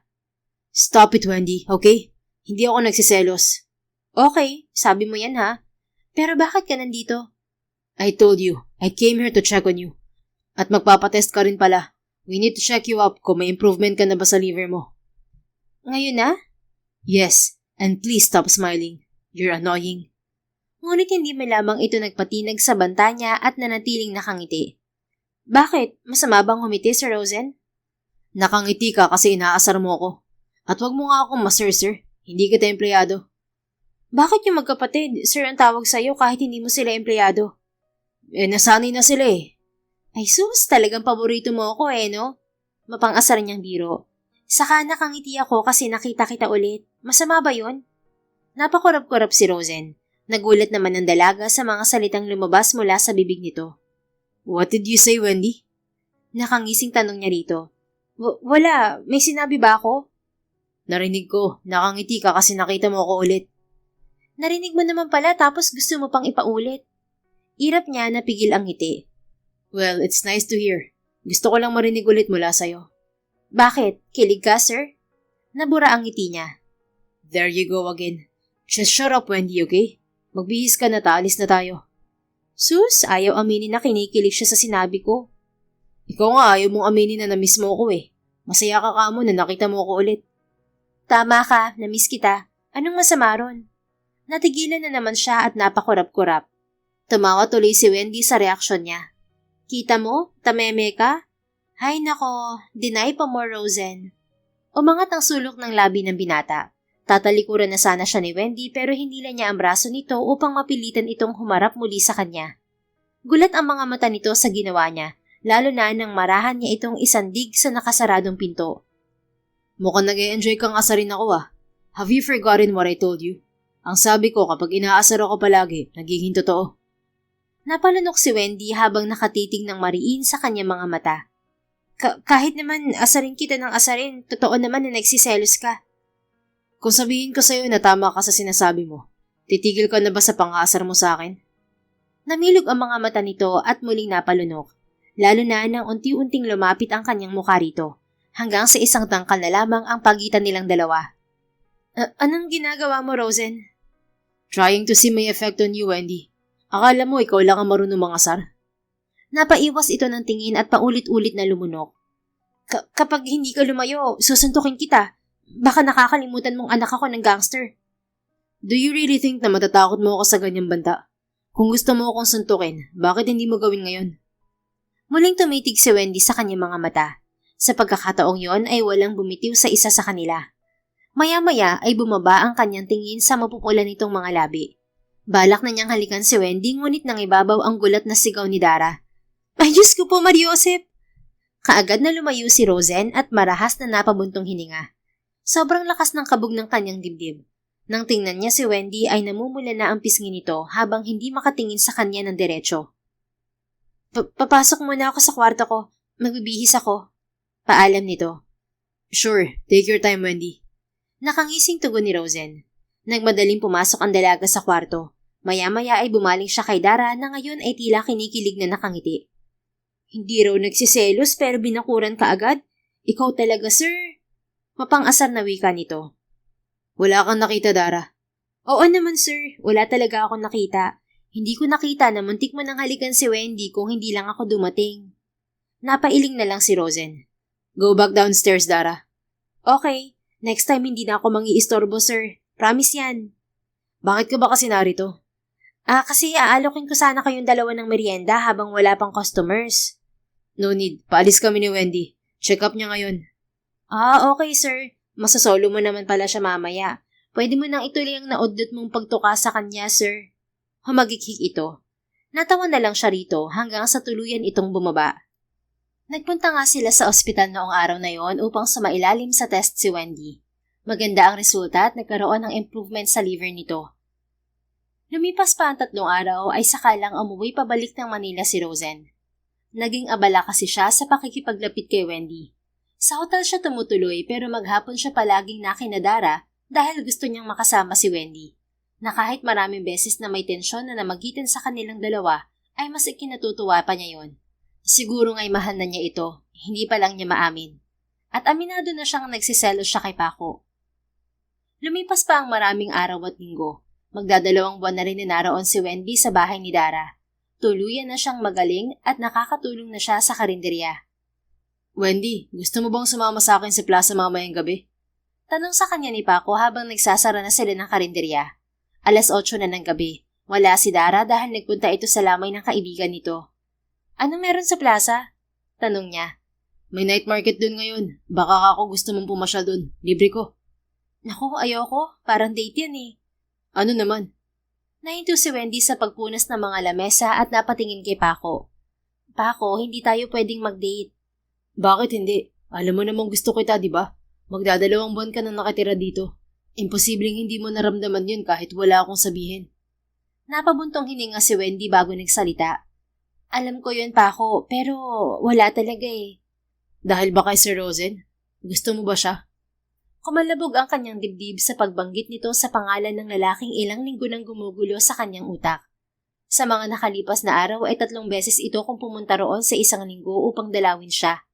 Aminado siyang may tensyon sa pagitan nilang dalawa, ngunit hindi niya yun masabi sa binata. Tama nga ako. Si Sir Rosen ang gusto mo, Wendy. Laglag ang balikat na wika ni Paco. Paano mo naman nasabi na dahil kay Rosen ko bakit kita nire-reject ngayon? Nakikita ko tuwing magkasama kayo. Yung mga tinginan nyo na kahit wala kayong sabihin, alam ko may mga pahiwatig. Saka kakaiba ang ngiti at kilos mo kapag nandito siya. Gusto kong magselos pero wala naman akong karapatan. Pasensya ka na, Paco. Sana sinabi ko kaagad sa'yo nung una pa lang. Pero gusto kong malaman mo na itinuturing kitang kaibigan at masaya ako na ganun lang tayo. Doon sa pinanggalingan ko, wala akong kaibigan. Pero kayo ni Ate Dara, naging mabuti kayo sa akin. Pansin ko naman yun hanggang kaibigan mo lang ako. In denial lang ako dahil masakit kapag iniisip ko na may iba kang gusto. Pero okay lang. Kung saan ka masaya, dun ako. Hindi rin naman ako magtatagal dito. Aalis ka pa ako? Oo, natanggap na ako sa Taiwan. Naasikaso ko na rin ang mga documents ko. Matagal ko na talagang balak magtrabaho sa abroad. Naisip ko pa nga hindi tumuloy kung sakaling tanggapin mo ako. Kaso, busted pala talaga. Sorry ha. Ano ka ba? Ayos lang yun. Ano bang laban ko ron kay Sir Rosen? Mayaman yun. Langit yun, lupa ako. Ako rin naman lupa ako. Hindi ko yata siya kayang abutin. Kaya kahit ano man tong nararamdaman ko sa dibdib ko, hindi ko nalang pinapansin kasi mukhang wala namang patutunguhan. Sinabi na ba ni Sir Rosen na wala siyang gusto sa'yo? Umiling siya. Hindi. Sa totoo lang nararamdaman ko rin ang tensyon sa aming dalawa tuwing nagkikita kami. Binabaliwala ko lang talaga. Huwag ka mag-alala. Sa tingin ko, gusto ka rin ni Sir Rosen. Pareho lang kayo naghihintayan. Ano ka ba? Hindi mo dapat sinasabi yan. Lalo pat kaka-reject ko lang sa'yo. Tumawa ito. Ayos lang ako. Masakit pero kaya ko naman. At least naging honest ka sa akin, di ba? Hindi mo ako pinaasa. Basta, friends pa rin tayo Oo naman. Aparte na kayo ni Ate Dara ng buhay ko. Salamat, Wendy. Pero dapat mag-amin na kayo ni Sir Rosen bago mahuli ang lahat. Sayang kayo. Napangiti na lang si Wendy. Hindi niya alam kung paano pagagaanin ang loob ni Paco, kaya hindi na siya nagsalitang muli. Nang maisara nila ang karinderya ay pumasok na si Paco sa loob. Hinayaan niya ito. Nagdesisyon naman siyang magpunta sa kalapit na tindahan upang magpaload. Habang naglalakad ay tumawag sa kanya si Rosen. Hello, Rosen? Kabadong sagot niya sa tawag nito. Hey, how's your day? Kinagat ni Wendy ang kanyang ibabang labi at napangiti. Iba talaga ang epekto sa kanya ni Rosen kahit pa marinig lamang ang boses nito. Okay naman ako. Maraming kumain kanina. Napagod ako pero sulit naman. So, nagpapahinga ka na ngayon? Hindi pa. Magpapaload lang ako sa tindahan. Naubusan ako ng data. Alam mo naman, manonood ako ng movie para pampaantok. Maybe it's time para magpa-wifi sa bahay ni Dara para hindi ka na nagpapaload ng 10 oras ng gabi. Okay lang yun. Saka kapag nagpakabit ka ng wifi, baka hindi na ako makakilos ng maayos. Baka puro panonood na lang ng movie ang gawin ko maghapon. Nakakahiya naman kay Ate Dara. Ang laking tulong kaya niya sa akin. Para ako nagkaroon ng kapatid. Nagkaroon din ako ng libangan. Ang saya magtrabaho sa karinderya. Nakakahiya nga kasi binibigyan pa niya ako ng sahod kahit nakikitira lang ako sa bahay niya. I'm glad to hear that, Wendy. Pero huwag kang mahiya kay Dara. Binabalik ko naman sa kanya mga kabutihang pinapakita niya. To be honest, masaya ako na nagbago ang buhay mo, kagaya ng hiniling mo sa mga alitap-tap. Look at you now. You look genuinely happy. Nagkaroon ka rin ng pamilya, ng masasandalan. Pero sana huwag mong kalimutan na nandito lang din ako. Kahit na anong mangyari, hindi kita pababayaan, Wendy. Napangiti lalo si Wendy.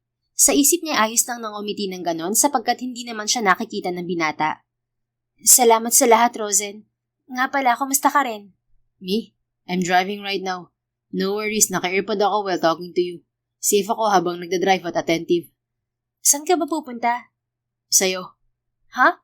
Hindi ba kakauwi mo lang ng isang araw sa Manila? Babalik ka ulit dito? Why not? I miss you. Gusto kitang makita. Pinamulahan siya ng pisngi kahit hindi nito nakikita. Rosen. What? I'm being straightforward about my feelings, Wendy. Hintayin mo na lang ako riyan. Malapit na ako. Kung ano-anong sinasabi mo, sige na, nandito na ako sa tindahan. Magpapaload na ako. Okay, sige. Bumalik ka kaagad sa bahay. Gabi na. Opo, Daddy. Mapang-asar niyang tugon. Oh no, don't call me that. Baka tawagin kitang mommy, kiligin ka pa. Ha? May sinasabi ka ba? Choppy ka Patayin ko na to Bye. Pinatay na niya ang tawag bago pa ito makasagot. Sobrang laki ng ngiti niya bago lumapit sa tindahan upang magpaload. Maya-maya ay naglalakad na siya pabalik. Ngunit nadaanan niya ang dalawang lalaki na pinagtutulungan ng isang kawawang babae sa madilim na parte ng kalsada. Hoy, anong ginagawa niyo? Puna niya sa mga ito. Tumakbo papalapit sa kanya ang umiiyak na babae na tila menor de edad lamang. Nagtago ito sa kanyang likod. Ate, tulungan mo ako. Gusto nila akong saktan. Umiiyak na wika nito. Sige na, umalis ka na. At huwag ka na maglalakad ulit sa dilim sa susunod, okay? Opo, salamat po ate. Tumakbo na ito palayo. Tiningnan naman niya ng masama ang dalawang lalaki sa kanyang harapan. Bakas ang inis sa mga mukha ng mga ito. Kung titingnan ay tila hindi na mga minor de edad ang mga to, ngunit halatang mas bata ang mga to sa kanya. Kayong dalawa, umuwi na kayo. Baka hinahanap na kayo ng mga nanay nyo. Kung ano-anong naiisipan yung gawin dito sa labas. Inirapan niya ang mga ito at aalis na sana siya, ngunit may humatak sa kanyang buhok mula sa likod. Pakialamera kang babae ka. Napangiwi siya sa sakit, ngunit mabilis niyang hinawakan ang kamay nitong nakahawak sa kanyang buhok at umikot siya upang pilipitin ang kamay nito. Napasigaw ito sa sakit at nabitiwan siya. Walang yakang babae ka! Sa gilid ng mga mata niya ay pasugod din ang kasama nito. Yumuko siya upang umilag sa suntok nito. Kaya naman tumama ang kamao nito sa mukha ng kasama nito na hindi pa nakakabawi sa ginawa niya. Gago ka ba? Bakit mo ako sinuntok? Pasensya na pare, umilag siya eh. Natawa na lang ng mapakala si Wendy habang nagtatalo ang dalawa. Maya-maya ay bumaling sa kanya ang mas matangkad na lalaki, yung humila sa buhok niya kanina. Teka, kilala kita. Ikaw yung nasa karinderya sa kabilang kanto. Ang balita ko, hindi ka taga rito ah. Pero kung umasta ka, akala mo kung sino ka. Oh, kilala mo pala ako? Oo, kilala ka namin. Sabad ng isa. Taga Pampanga ka, di ba? Lumipat ka rito kasi wala ka ng pamilya. Ang sabi, anak ka ng gangster. Kaya naman pala ganyang ka umasta. Manang-mana ka sa tatay mo. Tila may pumitik sa kanyang noo. Kumuyom ang kanyang kamao habang matalim na tinitingnan ang dalawa. Kayong dalawa, umalis na kayo sa harap ko. Kasi tama ang chismis na narinig nyo. Anak ako ng gangster. Gumaganti ako pabalik kapag tinatarantado ako. Pero hanggang dun lang yun. Hindi ako katulad ng tatay ko. Nandito ako para mag-umpisa ulit. Hindi para ipasa sa akin ang mga naging kasalanan ng tatay ko. Pero gusto kong malaman nyo na tinuruan ako ng tatay kong manapak ng mga gagong tulad nyo. Umismid lamang ang dalawa at dahan-dahang lumapit sa kanya. Anong pinagkaiba mo sa tatay mo? Siguro hindi ka pa katulad niya ngayon. Pero sigurado ako na magiging katulad ka rin niya balang araw. Sige na, ilabas mo yung pagiging gangster mo. Kulang pa yung pinakita mo kanina. Gigil na itinulak niya ang mga ito. Lumayo kayo sa akin. Sa inaastan niyo, mas ugaling gangster kayo kaysa sa tatay ko. Saka tingnan niyo nga ang itsura niyo. Mukha kayong mga adik. Balak niyo pang saktan yung inosenteng babae kanina. Abat, hindi ko gusto ang tabas ng dila mong babae ka. Totoo naman ah. Tapos ako ang uudyukan niyo. Bakit, masama ba? Gusto lang naman namin makita kung paano ka mawala ng kontrol ah. Sige, ipakita mo sa amin. Huwag ka nang mahiya, Miss Gangster. Mas lumapit pa ang mga ito sa kanya. Lumayo, sabi kayo. Bigla ay sinampal siya ng isa sa mga ito. Kaya naman natigilan siya at napaawang ang kanyang bibig. Tila dumilim ang kanyang paningin. Hanggang sa hindi niya namalayang nagwawala na siya at nakikipagpalitan na ng suntok sa dalawa. Lupasay ang mga ito sa lupa. Pumulot siya ng bato, ngunit natigilan siya nang may humawak sa kanyang kamay. Wendy, stop! Nilingon niya ang lalaking pumigil sa kanya. Rosen? Kinuha nito mula sa kanya ang bato at hinagis yun sa tabi. Come here. Ikinulong siya nito sa mga matitipuno nitong bisig. Napaluha si Wendy at tila doon lamang niya naramdaman ang matinding panghihina. Shh, it's okay, Wendy. Masuyo nitong hinaplos ang kanyang likod. Ayaw nila akong tigilan eh. Palagi na lang nila akong ikinukumpara kay Papa. Hindi naman ako katulad niya eh. Nagiging ganito lang naman ako kasi kailangan kong lumaban pabalik. Bakit hindi nila maintindihan yun, Rosen? Inalayo mo na nga ako pero nakilala pa rin nila ako. They may not understand you, Wendy. Pero ako naiintindihan kita. Calm down now, okay? Everything's gonna be okay. Mas lalong napaluha si Wendy at nagsumiksik sa dibdib ng binata. Tila doon siya humuhugot ng lakas ngayon. Nang kumalma siya ay pinapasok na siya nito sa kotse. Naroon lang siya habang pinapanood si Rosen sa labas na makipag-usap sa dalawang lalaking nakaaway niya. Lupasay na ang mga ito at walang nagawa ng damputin ng mga pulis. Maya-maya ay pumasok na sa kotse si Rosen at pinasuot sa kanya ang seatbelt. Are you okay now? Masuyo nitong tanong matapos umupo sa driver's seat. Mabagal siyang tumango. Medyo okay na ako. Salamat. Good thing na napadaan ako rito. Kung hindi, baka kung ano nang nangyari sa'yo, Wendy. Mas nag-alala ka pa sa akin kaysa sa dalawang lalaki na binugbog ko? I don't care about them. I'm sure sila naman ang nag-trigger sa'yo. Mas nag-aalala ako sa'yo kasi alam ko nasaktan ka sa mga sinabi nila. Hindi ka naman magkakaganon kung hindi eh. Matamlay na napabuntong hininga si Wendy. Ewan ko ba? Pero thank you kasi dumating ka. Kung hindi ka dumating, baka kung ano nang nagawa ko sa dalawang yun. Baka sa kulungan na ako humantong. Forget about it. Ako na bahala sa kanila. But for now, let me take you to one specific place. Kumunot ang noo niya. Saan naman? Basta. Teka, baka mag-alala si Paco at Ate Dara dahil hindi pa ako bumabalik sa bahay. I-text mo si Dara. Tell her na magkasama tayo. Okay. Ngumiti ito bago pinaandar ang kotse. Makalipas ang maraming minuto ay napansin niyang tumigil sila sa isang pamilyar na bakanteng lote. Teka, alam ko to ah. Naalala mo? Dito ka sumuka nun. Tapos tumakbo ka sa madilim na parte kasi nakakita ka ng mga alitap-tap. Napangiti si Wendy at kaagad na bumaba ng kotse. Patakbo siyang lumapit sa puno ng mangga kung saan naroon ang mga alitap-tap. Teka, bakit parang kakaunti sila ngayon? Malungkot na wika ni Wendy. They're here. Lumingon siya sa direksyon ni Rosen. Nakatayo ito sa kabilang puno ng mangga kung saan maraming ligaw na damo ang naroon. Ginalaw nito ang isang paa sa damuhan at nakitang nagliparan mula roon ang mga alitap-tap. Napaawang ang kanyang bibig sa labis na pagkamangha. Wow, ang ganda! Tumakbo siya palapit kay Rosen at ginaya ang ginawa nito sa ibang parte ng mga damo. Muling lumipad ang mga alitap-tap at sa pagkakataon na yon ay napapalibutan na sila ng mga yon. Kumikislap sila sa liwanag ng mga alitap-tap. Are you happy? Tanong sa kanya ni Rosen. Tumingin siya rito at napansin na kanina pa pala ito nakatitig sa kanya habang namamangha siya sa mga alitap-tap. Kumabog tuloy ng malakas ang kanyang dibdib. Sobra ko saya ngayon, Rosen. Gumaan ang loob ko. Salamat. Ngumiti ito pabalik at naglakad palapit sa kanya. Umangat ang kamay nito at inipit sa tenga ang mga hibla ng buhok na tumabing sa kanyang pisngi. You're so beautiful inside and out, Wendy. You don't deserve the cruelty that the world keeps throwing at you. That's why I'm here to promise you one thing. Kapag masyado nang mabigat para sa iyo ang mundo, palagi ako nandito. Aawayin ko ang mga gustong umaway sa iyo. Kung pwedeng umiyak din ako tuwing umiiyak ka, gagawin ko, para lang hindi mo maramdaman na mag-isa ka. Napaluha siya habang nakatitig sa mga mata ni Rosen na punong-puno ng emosyon. Kaya kung ano man ang ibinabato nila sa'yo, hayaan mo sila, Wendy. Ang importante, mas kilala mo ang sarili mo.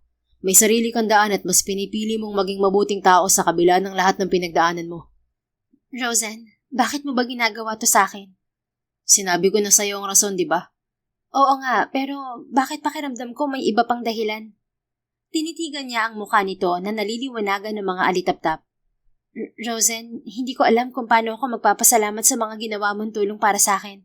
Kayo ni na Ate Dara at Paco, sobrang laki ng tulong niyo sa akin. Speaking of Paco, tinakpan niya ang bibig ng binata gamit ang kanyang hintuturo. Pwede bang wag mo nang isali si Paco dito? Why not? I think he likes you. Well, kaka-reject ko lang sa kanya kanina. Kumunot ang noon nito. Talaga? Bakit? Anong bakit? Nireject ko siya kasi may iba akong mahal. Naningkit ang mga mata nito habang nakangiti pa rin. May I know kung sino? Humakbang siya upang mas lalong lumapit sa binata. Nakangiti niyang hinawakan ang magkabila nitong pisngi. Ikaw, Rosen. Ikaw ang mahal ko. Napangiti ng malawak ang binata at kaagad siyang hinapit sa kanyang bewang. Ano, wala kang sasabihin, Rosen? Kabadong tanong niya dito. Ito na nga ba ang inaalala niya? Baka hindi sila pareho ng nararamdaman. Ngumisi ito at bumaba ang muka upang halikan siya sa mga labi. Sa pagkakataon na yon ay tila nakalimutan na niya kung nasaan sila. Basta ang alam lang niya ay masaya ang kanyang puso habang dinadama ang mga labi ni Rosen. I love you too, Wendy. Sana sapat na yung mga salita na yun para maintindihan mo kung bakit paulit-ulit akong bumabalik sa'yo kahit hindi naman kailangan. At sana maging sapat din yun para maniwala ka na sa kabila ng mga papanghusgang mundo, palagi ako nasa likod mo. Kakampi mo ako, kasangga sa lahat. Napaluha si Wendy. Nakakainis ka, Rosen. Bakit ngayon ka lang umamin? Pati tuloy ako naguluhan sa sarili kong feelings. Gusto kong isipin na gusto mo ako. Pero naiisip ko rin na bakit ka naman magkakagusto sa isang katulad ko, di ba? Mahirap na nga, anak pa ng gangster. Ikaw na nga nagsabi sa akin noon, kapag tinamaan ka talaga. Walang lusot, kahit sino ka pa, kahit anong status mo sa buhay. Anong magagawa ko? Sa'yo ako nahulog. I've been admiring you from the moment we met. I like your strong personality, na kahit nahihirapan at nasasaktan ka, hindi ka sumusuko. Pero kahit gaano ka kalakas, gusto kong sabihin sa'yo na pwede kang maging mahina sa akin, okay? Napangiti siya at tumingkayad upang halikan itong muli sa labi. Patak lang sana ang kanyang gagawin. Ngunit hinapit siya lalo ni Rosen sa bewang upang palalimin ng halik. I love you, Wendy. Don't ever forget that. I love you too, Rosen. Salamat sa lahat. Salamat kasi minahal mo ko, kahit ganito lang ako. Hindi ka mahirap mahalin. At huwag mo nilalang lang ang sarili mo. Gusto ko ang pagiging palaban mo at gusto ko rin ang kahinaan mo. I love everything about you. Kaya wala kang kawala sa akin. Hinalikan nito ang kamay niya at niyakap siya ng mahigpit. Napapikit siya at nakangiting yumakap pabalik. Ay, ang swerte ko. May ginawa ba akong kabutihan sa past life kaya ganito ako kaswerte sa lalaking to? Anya sa kanyang isip. Masaya silang nanatili sa lugar na yon kung saan walang ibang nakakakita. Ang importante kay Wendy ay ang pagkakataon na yon kung saan malaya niyang maipapakita ang pagmamahal niya para kay Rosen. At ganoon din ito sa kanya. Kinabukasan ay sinama siya ni Rosen pabalik ng Manila. Sinabi na ni Wendy kay Dara kung anong meron sa kanilang dalawa ni Rosen. Tuwang-tuwa ito sa nalaman. Naging tapat din siya kay Paco na batid niya na kahit nasaktan sa nalaman, ay masaya pa rin para sa kanya. Pinakilala siya ni Rosen sa ina nitong si Rowella. Hindi katulad ng ibang ina, tinanggap siya nito ng buo at walang panghuhusga. Matagal ko nang alam na ikaw ang dahilan kung bakit pabalik-balik sa Bulacan ng anak ko, Wendy. Nakangiting wika ng ina ni Rosen habang naglalakad silang dalawa sa malawak na garden ng mansyon nito. Nasa living room naman si Rosen sa mga oras na yon upang sagutin ang tawag ng sekretarya nito. Ganun po ba? Pasensya na po kayo ah. Hindi ko naman po pinipilit na magpabalik-balik siya sa Bulacan dahil sa aking tita. Kaso makulit po talaga ang anak nyo. Kahit sinasabi kong okay lang ako ron, bumabalik pa rin siya para i-check ako. Tumawa ito at hinawakan ng kanyang kamay. Hindi naman ako nagrereklamo, Wendy. Natatawa na nga lang ako tuwing tumataka siya sa office para puntahan ka. I just knew that moment na nahulog na sa'yo ang anak ko. Hindi na yun dahil sa gusto kanyang tulungan. Pinupuntahan ka niya kasi gusto kanyang makita. At alam mo ba, ikaw lang ang babaeng dinala niya rito sa mansyon para ipakilala sa akin. Ganoon ka ka-espesyal sa kanya. Napangiti ng malawak si Wendy at pinamulahan pa ng muka. Sobrang saya ng puso niya sa narinig. Espesyal din po si Rosen sa akin, tita. Kahit nung una, pinagtatabuyan ko siya, hindi siya sumuko. And I thank you for that. Salamat kasi hindi mo dinamay si Rosen sa galit mo sa asawa ko. Wala naman po kayong kanalaman dun eh. Naiintindihan ko naman po kung bakit hindi nagsumbong sa mga pulis noon si Rosen para ipahuli ang daddy niya. Gusto lang niya kayong protektahan. Nung nabubuhay pa po si Papa, kahit alam kong gumagawa siya ng masama, hinahayaan ko lang siya dahil mahal ko siya. Opo, nagpadala ako sa galit noong una kaming nagkausap ni Rosen. Pero naisip ko na kapag sa akin nangyari yon, mas uunahin ko ang kaligtasan ng mga mahal ko sa buhay. At alam mo po, tita, matagal ko na pong kinalimutan yung mga masasamang nangyari sa buhay ko. Kasi dumating ang anak niyo para malampasan ko yun. Kaya ang tanging magagawa ko para kay Rosen ngayon ay mahalin siya ng tapat at buong buo. Kasi deserve niya po yun. Nangingilid ang mga luhang napangiti sa kanya ang ginang. Ngayon mo mas napatunayan na karapat-dapat ka sa anak ko. Napakabuti ng puso mo, Wendy. Para talaga kayo sa isa't isa ng anak ko. Salamat po, tita. Salamat din po sa pagtanggap sa akin. Niyakap siya nito. Sa mga sumunod na taon, nag-aral siyang muli sa kolehiyo. Nais niyang may mapatunayan at maipagmalaki kay Rosen. Nag-aral siya ng accountancy at naging abala sa mga sumunod pa na taon. Gayunpaman, nanatili ang suporta sa kanya ni Rosen habang nakatira pa rin siya sa bahay ni Dara. Wala na rin si Paco dahil nag-Taiwan na ito. Paminsan-minsan ay tumutulong siya sa karinderya at madalas din siyang puntahan doon ng kasintahan. Makalipas ang 4 na taon ay nakagraduate na siya ng kolehiyo. Kaagad siyang naging intern sa mismong construction company ni Rosen at kalaunan ay napunta sa finance department. Pinagbutihan niya ang kanyang trabaho hanggang sa mag-resign ang finance head at siya ang pumalit. Tuwang-tuwa siya dahil batid niyang nasungkit niya ang posisyon na yun hindi dahil sa koneksyon niya sa CEO ng kumpanya, kung hindi dahil sa kanyang sipag at galing na nakita rin ng kanyang mga katrabaho. Mahal, saan mo ba ako dadalhin? Tanong niya kay Rosen. Inaalalayan siya nito habang naglalakad. Nakapiring kasi ang kanyang mga mata. Okay, we're here. Dahan-dahan itong inalis ang piring sa kanyang mga mata. Napakurap-kurap siya habang nililibot ang paningin sa paligid. Baka prank to ah. Pero teka, halaan na yun.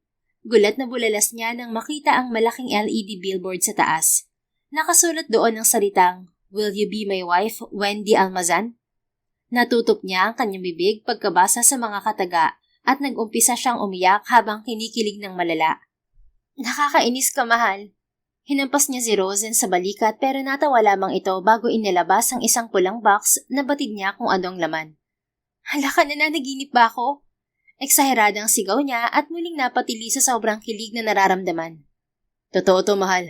Nabasa mo bang nakasulat? Tumango si Wendy. Ang mahal pa ng bayad ko riyan, pero okay lang. Gusto ko makita ng marami na handa akong gumastos para lang itanong sa'yo ang mga salitang yan. But before you answer, let me kneel in front of you.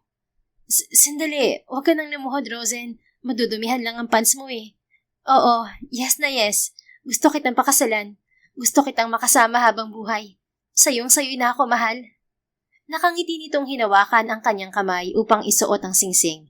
Bumuhos ang kanyang mga luha, lalo na nang yakapin siya ni Rosen. I love you so much, mahal. Masuyong bulong nito sa tenga ni Wendy. I love you too. Hindi mo naman kailangan gawin to para itanong sa akin yun eh. Papayag naman ako kahit ikaw mismo magtanong. I just want to make you feel special, mahal. I love you. You deserve the best.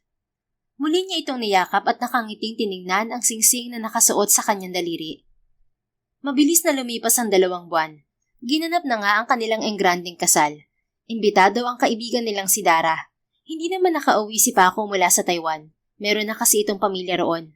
Ang ina ni Rosen ay panay ang punas ng panyo habang ginaganap ang seremonya. Naiiyak ito sa saya para sa kanilang dalawa. Para kay Wendy, ang kanilang kasal ang isa sa pinakamasayang parte ng kanilang buhay.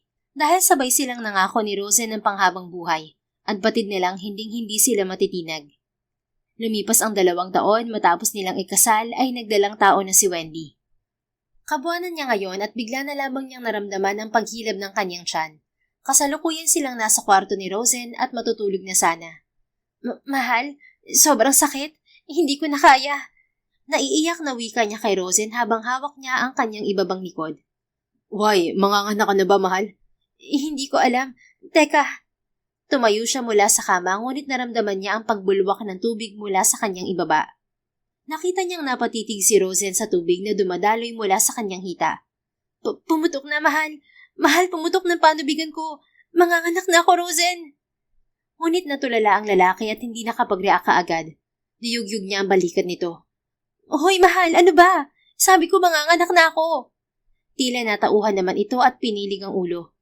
I'm sorry, mahal. Wait, kakargahin na lang kita, okay? Isusugod na kita sa ospital ngayon.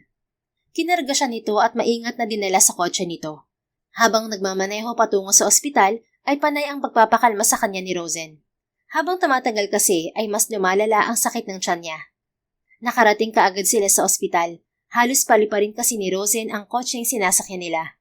Mabuti na lamang at hindi na ito natataranta katulad kanina. Kay Rosen siya humugot ng lakas habang nanganganak siya sa delivery room. Lumipas pa ang maraming oras. Sa wakas, naipanganak na niya ang isang sanggol na babae. Kamukhang kamukha niya ito at pinangalanan nila ito na Winona. Sa mga sumunod na buwan ay walang pagsidlan ang saya ni Wendy dahil na rin sa pagdating ng kanilang anak. Mahal, matulog ka na. Ako nang magbabantay kay baby. Wika ni Rosen matapos nitong bumangon. Kasalukuyan niyang hiniheli ang kanyang anak na umiiyak. Alauna na ng madaling araw at wala pa siyang tulog. Ako na rito, mahal. Pagod ka rin sa trabaho mo. Nakangiting wika niya kay Rosen kahit ang totoo ay antok na siya. No, it's okay. Let me do it. Bumaba ito mula sa kama at maingat na kinuha mula sa kanya si baby Winona. I got this. You should sleep, wife. Wala ka pang maayos na tulog mula pa kahapon. Anito. Hinalikan siya nito sa noo, ngunit hindi siya gumalaw at tumitig lamang dito. Sigurado ka, mahal? Hindi ka naman sanay mag-alaga ng baby. Hindi nga, pero nag-research ako, no? Hindi pwedeng wala kang katuwang sa pag-aalaga sa baby natin. Napapagod ka rin. Ikaw din naman may trabaho ka bukas, diba? Hindi biro ang trabaho mo sa opisina. I took a day off tomorrow. Gusto kong tulungan ka. Ayoko maramdaman mo na mag-isa ka, Wendy. Napangiti siya at napanguso. Hindi ko naman nararamdaman yun eh. Pinaparamdam mo naman sa akin araw-araw ang suporta at pagmamahal mo. Hindi ka kahit kailanman nagkulang sa akin, mahal ko. But still, gusto kitang bigyan ng oras. Kayo ng baby natin. Let me do that, okay? It's just a small sacrifice compared to you. Ikaw araw-araw kang nagiging ina. Gusto ko lang iparamdam sa'yo na mahal kita. Nangilid ang kanya mga luha. Pinapaiyak mo naman ako eh. Nope, mahal na mahal lang talaga kita, Wendy. At hindi ako magsasawang iparamdam yun sa'yo araw-araw, mahal. Napangiti siya at hinalikan ito sa mga labi. I love you. I love you too, wife. Hinalikan din siya nito at masuyo niya yung tinugunan. Naging hands-on si Wendy sa pag-aalaga ng kanyang anak. Kaya naman 5 taon na si Winona nang magpasya siyang bumalik sa kumpanya ni Rosen. Sakto naman dahil nag-resign na rin ang pumalit sa kanya sa finance department noong magbuntis siya at manganak. Dahil umeedad na rin si Wendy, hindi na muling nasundan ng anak nilang si Winona kaya naman nagtuloy-tuloy na ang pagtatrabaho niya sa kumpanya ng kanyang asawa. Hindi sila araw-araw masaya. May mga pagkakataon na nag-aaway sila dahil sa maliit na bagay. Ngunit katulad ng ipinangako nila sa isa't isa noong kasal nila, palagi nilang pipiliin na manatili sa isa't isa kahit anong mangyari. Dahil ang pagmamahal ay hindi lamang isang pakiramdam. Ito'y pinapanindigan, nirerespeto at pinapalago. Higit pa sa kahit na anong bagay ang pagmamahal ni Wendy kay Rosen. Dahil ito ang humawak sa kanyang mga kamay noong mga panahong nalulunod siya sa sarili niyang nakaraan. Hindi lang siya inahon ng kanyang asawa. Tinanggap at inintindi rin siya nito. Ganon ang pag-ibig. Yun ang klase ng pag-ibig na hindi basta-basta tinatangay ng kahit na anumang pagsubok. The end. If you enjoyed this story, please don't forget to like, subscribe, comment, and share. Your support helps us reach more people and spread the love. Thank you for tuning in, and we're looking forward to seeing you again soon. In the meantime, please take care and may God bless you always.